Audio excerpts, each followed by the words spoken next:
What is the difference between socialism and communism? The contrast between socialism and communism isn't really obvious. The two terms are regularly utilized interchangeably, yet these monetary and political speculations are not equivalent. Both socialism and communism emerged from fighting the misuse of the common laborers during the Industrial Revolution.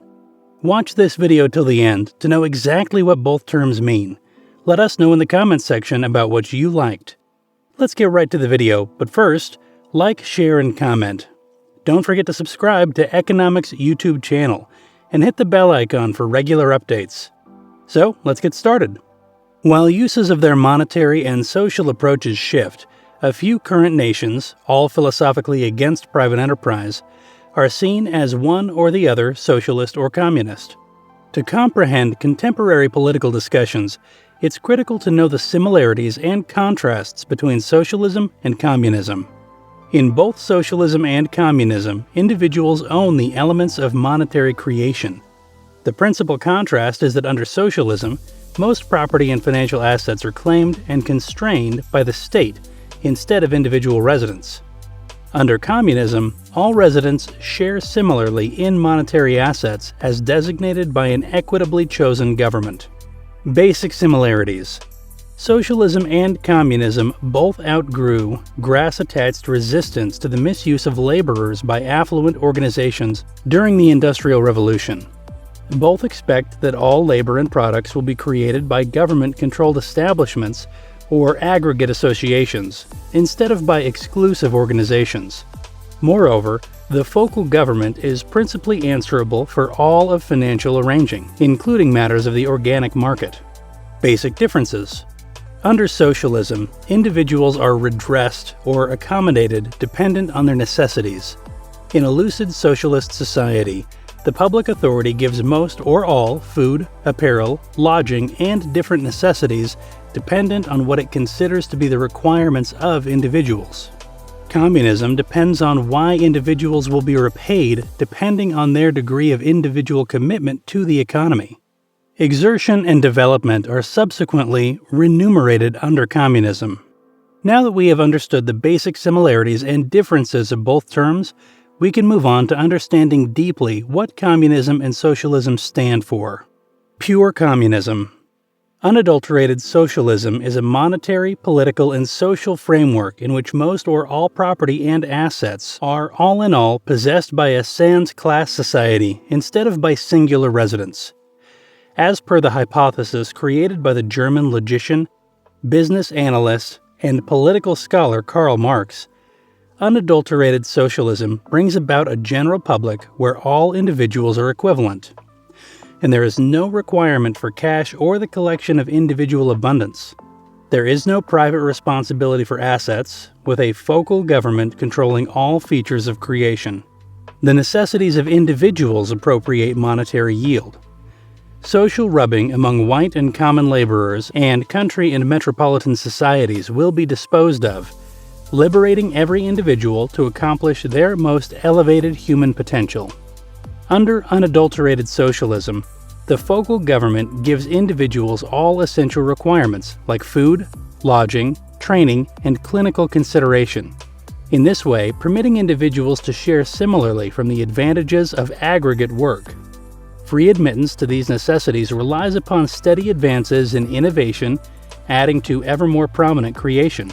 In 1875, Marx instituted the saying used to sum up socialism: from each as indicated by his capacity, to each as per his necessities. About the Communist Manifesto. The philosophy of current socialism started to frame during the French Revolution, battled somewhere in the range of 1789 and 1802. Then in 1848, Marx and Friedrich Engels distributed their still compelling theory, Socialist Manifesto.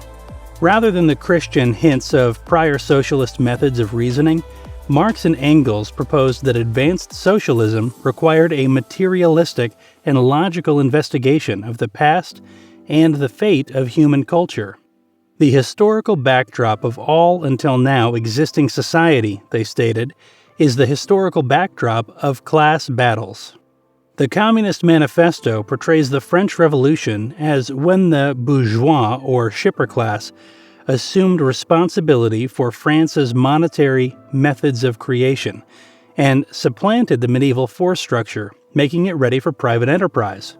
As indicated by Marx and Engels, the French Revolution supplanted the archaic class battle between the worker serfs and respectability with the advanced battle between the average proprietors of capital and the common laborers' low class.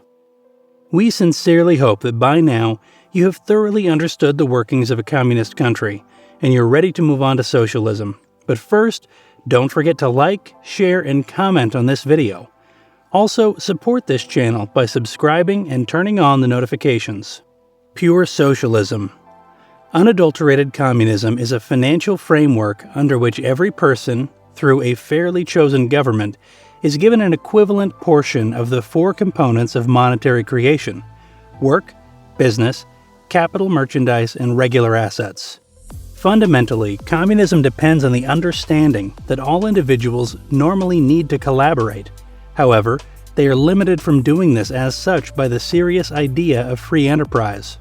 Communism is a financial framework where everybody in the public arena similarly claims the components of creation.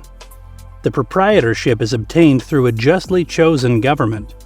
It could likewise be a helpful or public enterprise where everybody claims shares. As in an ordered economy, the communist government utilizes concentrated wants to allot assets dependent on people's necessities and society in general.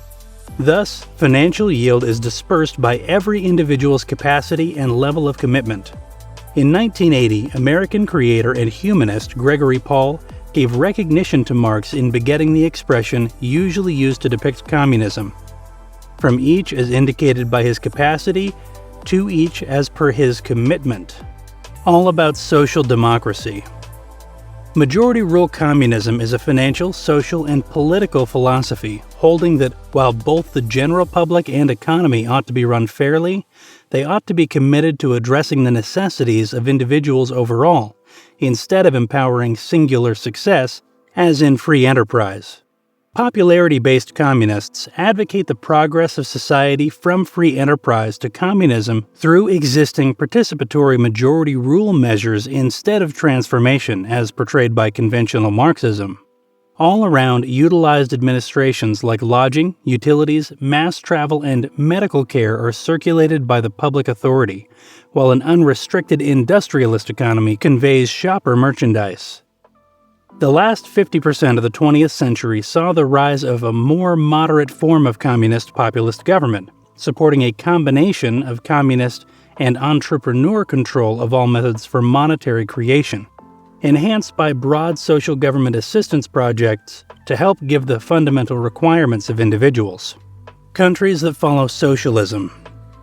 Indeed, most present-day nations that distinguish themselves to be communists may not rigorously follow the financial or social frameworks related to unadulterated communism. All things being equal, most nations by and large thought to be communists utilize the approaches of majority rule communism. Norway, Sweden, and Denmark all utilize comparable prevalent communist frameworks. The justly picked administrations of each of the three nations give free medical services, instruction, and lifetime retirement pay. Therefore, be that as it may, their residents pay a portion of the world's most noteworthy expenses. Every one of the three nations additionally has profoundly fruitful industrialist areas. With the greater part of their necessities given by their legislatures, individuals see little need to aggregate riches. Accordingly, about 10% of individuals hold over 65% of every country's abundance. This was all for today, everyone. Thank you for watching the video. Show some support to our channel. Like, comment, and share this video. And don't forget to subscribe. We would love to know which form of ruling you are all into and what changes you think can be made in the present-day governments. This is your sign of understanding politics and making a real change, so don't let it go. And stay tuned for more videos that will satisfy your hunger for economic knowledge.